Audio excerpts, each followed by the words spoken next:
বন্ধু, আমাদের যে রোদ্দুর ওঠে, ঘরে থাকা যায় না। তার জন্য ছাদে গাছ করলে সেই তাপ, যে টেম্পারেচারটা ঘরে ঢোকে না। আমাদের গাছে আবার মাটি থাকে না, তার জন্য গরমটা এত লাগে না। তার জন্য তোমাদের বার্তা দেওয়ার জন্য এই ভিডিওটা করানো আমার করছি।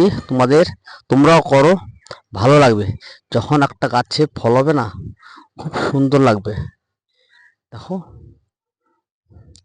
শান্তি পাবে ঘরে। যখন ছাদ উঠবে তখন ভালো লাগবে, সেটা জানার জন্য এই ভিডিওটা করা।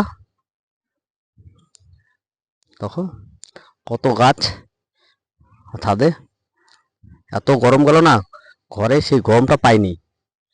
জল দিই, টপে জল দিতে হয়, ছাদটা ঠান্ডা থাকে। ঠিক আছে, তোমরাও করো, তোমরা ভালো লাগবে ছাদে। ঠিক আছে, কত সুন্দর।